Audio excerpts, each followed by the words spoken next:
How's it going? I know it's been a while since I've put up a video. I've been pretty busy, but I'm taking a little time off from work, turning down some overtime in order to try to catch up at the house. The upholstery part of Hot Rod City is progressing a little faster than I kind of want it to. Not in the fact where I don't want it to progress, but I'm outgrowing the room I've been using in the house, and not just that, I got a baby on the way. So I bought this trailer a couple years ago. It actually had a structure on it. It was one of those construction trailers that contractors take from site to site. And about 3 weeks after I bought the daggone thing, a tornado went through my backyard, knocked over the biggest tree in 20 square miles on top of it. And it bent the frame, but I cut it up, fixed it, straightened it all out, and I'm going to go ahead and build back on it again. It's cheaper than any shed I can buy or garage I can buy to just build on top of it. And if I move, I can take it with me. If Hot Rod City gets far enough where I need to rent a shop out, I can just trailer this to it. It's got an axle underneath of it. It's got takes 2 and 5/16 ball. But anyway, what we're looking at here is an 8 foot wide, 28 feet long. I'm gonna do 5 windows and a French door on the front. Originally I had a roll-up door on the back, but I don't like the way I put it, because obviously I gotta hook it to a truck if I can't back it in anywhere, because then the door's in the back. So I'm putting the doors on the front this time, so that way when I back it up, the doors are where I want them. And I'll change out the jack to one of the swing away jacks and make like a lightweight deck or platform that'll just unbolt whenever I gotta move it, and then just throw it inside and then put it back and have a couple of stairs. So, but like I said, the room I'm in is getting too small. It's actually hard to work on anything between having 3 sewing machines, an embroidery machine, and not a lot of room for a table to cut kind of fabric. I'm actually doing it on the floor in the kitchen. So it's giving me a lot more room. And when I do work in there, I only got enough room for like 1 chair, 1 seat at a time. So as you can see, I framed up for the most part the floor. I haven't connected the 2 halves of it yet because I'm here by myself. And it might look funny, but they are not halves, because one is 12 foot, the other 16 foot. You might be wondering, why not do 14 foot? Well, you have to special order 14 foot lumber. So I could just do a 12 foot and a 16 instead of cutting up 2 16ths, making 14. So I got a neat method for the way I'm going to join the 2 halves. But first, what I'm going to do is I'm going to put plastic over it, staple it down, flip the 2 halves over. I'm going to have an overlap at pretty much the halfway mark there. So that way I can, from underneath, after I attach it, just go under there and staple it before I put everything down. So go ahead and get that knocked out. As you can see, it's framed up plastic. I ended up running a little short. Had to run to the hardware store and get some whatever I could find. The black stuff is 6 mil, clear stuff is 3, but it comes in a weird like 9 by 20 roll. So I just folded it over 4 times and ran a strip with some duct tape to seal it. I mean, it's still stapled, but so I'm gonna pull the apart, go ahead and flip them over gently.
Alright, so I'm back working on the little upholstery shop. Getting ready to build one of the roof trusses. I've already made all the rest of these. I'm going to show you how I did it. This is a 10-foot 2x4. They actually ended up being like 10 1/4. 1/4 of an inch. So what we're going to do is come down to the 5 foot and put our mark at 15 of 5 feet and 1/16 of an inch. Take our speed square, put a line on. Now standard 2x4 is 3.5 inches. So that's 1 inch and 3/4. Double check it. 1 inch and 3/4. And since this goes at a 15-degree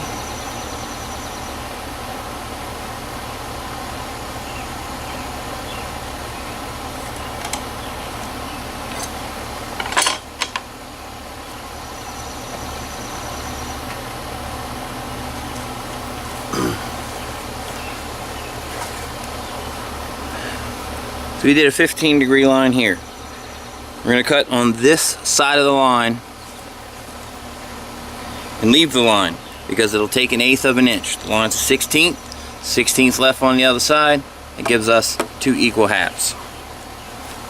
And it gives us a 5/12 pitch. Okay, now I have a jig built into my table here that I made. So that way each and every one of my roof trusses will be identical. So all we do is line them up, put them in. Now I already made all these gussets here. My last 2. So what I'm going to do, there's a line on here and there's a groove. As you can see, I put them in my table saw and put this little groove right here. So that way I can line it up at the center of the truss.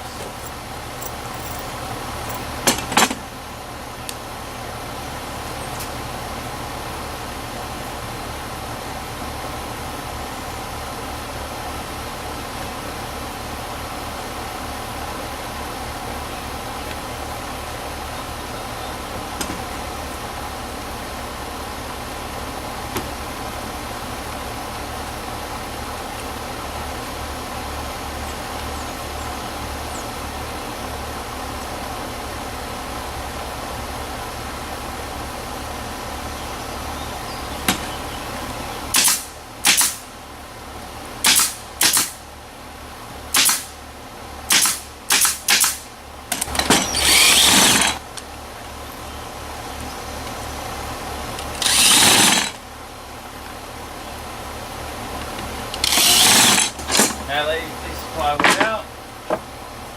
That way when I flip it over, it's sitting level.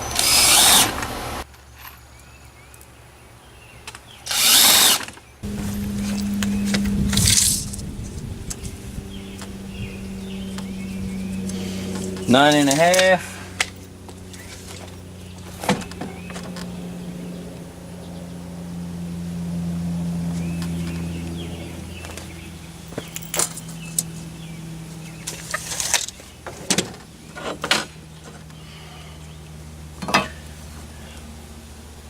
So I'm going to take this,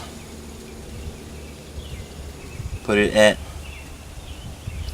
15, oops, so 15 degree, which is a 5/12 pitch. So for every 12 inches, it goes up 5 inches.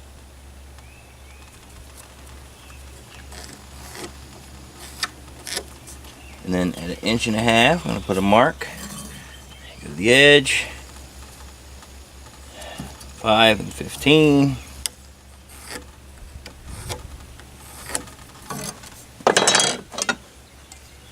Take this square, set at 15 degrees.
There you have it, a roof truss.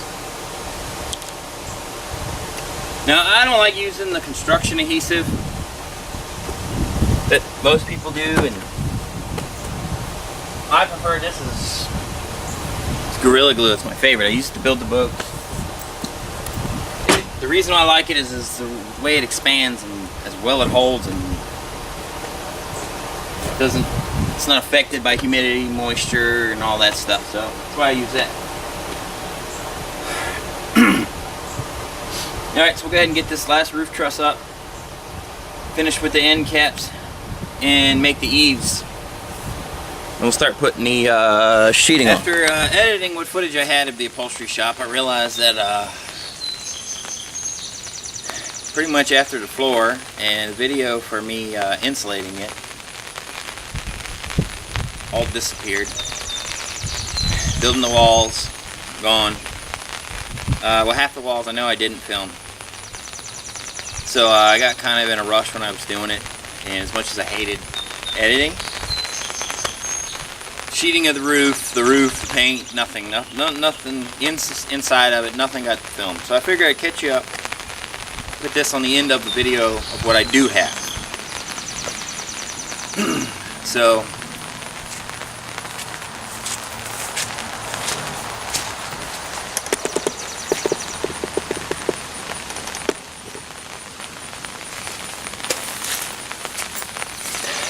there's my upholstery shop.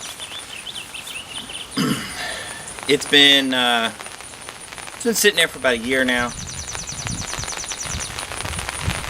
So I total spent, I think I'm around $3,000, but like 500 of it was for just the cord alone. So what I'll do is I got a little deck over there that needs some tweaking. Apparently when the tree fell on it, it took the tongue and tweaked it up 1.5 inches. So it's not really going to make a difference. I don't plan to move this thing a lot. If I buy another house, it'll go with me. If channel takes off enough, which it don't look like it will, I have to get a shop, and I can take that with me. So I just hook it to Big Blue or hook it to the Ram, Tomater, whenever he's done, and haul it out of here. So the cord right now is real long, goes halfway across my property. It's so long, it was like $40 cheaper to buy the whole roll than it was to buy what I needed. So I bought the whole roll. So half of it's coiled up underneath the shop. I didn't need that much, and I still especially won't need that much once the garage is built, because the corner of it is like 15 feet away from the upholstery shop. So, go ahead and take you inside and show you what we got. So here you go, inside the upholstery shop. Got 2 lights, inside 2 switches, one for the inside lights, which I got 3 LED lights. The light, I got a porch light outside. Dusk till dawn on it, so I can leave it on if I want. When I leave it plugged in, I leave that on because my wife takes the dogs out at night when I'm on night shift. But I got some more carpet that's got to go down at some point in time or another. I got my backup sewing machine. There's a lot of junk out here right now because that's how it goes. When I'm not out here, it goes a mess because stuff gets set out here and it doesn't get organized. So I got a bunch of more thread over there that I need a new rack for. I actually got a side job out here right now. It's a couple of cushions for barbershop chairs. I got the bench seat that I already started that came out of the 66 cab. It's going to go for a man cave couch. The new seats for the Chevrolet, going back to a 60/40. These are adjustable, unlike the originals. You could just lean them forward to get access to the back seat. These actually recline, move forward. They're power seats too. So it's got a fold down center console, and so I built a mezzanine up there. Ain't a lot up there right now. One of my steam machines. I got another one here that needs to go up there. Some foam, and the dash to the Trans Am's up there because I don't want to get messed up. The headliner for the Trans Am's hanging over there. I got a dress form to make my wife costumes for the Ren Fair. So, you can see my racks up there. So it's just PVC pipe holding in rolls of mostly vinyl and some headliner stuff. So it's keeping them all out of the way. It's organized. My clamps are over there for the tables. The tables are designed for heights, that way I can join them together if I need to cut like big fabric. Because I don't have a 6 foot by 4 foot table. But because having that together all the time would be just a pain because it's only 8 foot wide. So, and there's storage space underneath. I heat it in the winter right now with a kerosene heater. I might switch over to a propane heater this coming year. Just because the kerosene, it smells like gas when you start it, or diesel, and it smells like diesel kerosene when you shut it off pretty bad for a little while. So, it's fully insulated MDF, 1/8 inch MDF up on the ceiling. It's flexible so it fit the curve of the trusses. 1/4 inch MDF pegboard on the outside, or on the walls. Got the outlets. Air conditioners built in. The original design was to put it in the window, but the insurance companies pay more when the heat and air conditioning is built in. When this thing got crushed, they were only going to give me like $1,800 for it, and I paid $1,500, which is more than what I paid for it. But the adjuster noticed the original air conditioner was built in, which ended up making it a structure, quote unquote structure, not like a shed or a trailer, and it ended up getting me $5,500. So it, like, you know, well, that was with all the stuff that was in it. I didn't get paid for not one car part that was in it, because car parts are supposed to be car insurance. So, but like I had fish tanks and stuff in here, and they got broke. And I normally buy fish tanks pennies on the dollar, and I got paid top dollar for them all. So that worked out rather well for me. So I've been doing like office chairs just for practice and for fun. I change the designs, the patterns, and do whatever I got with some scrap. Usually takes me about a day to do one, only because like I'm out here watching TV too. See, I got a TV. Got a 32-inch mounted to the wall. I made the mount. I made this mount here just because like I needed it to swing wide, and it like rotates. So no matter what I'm doing, I can rotate it to see where I'm for where I'm at. I've been out here watching Dragon Ball.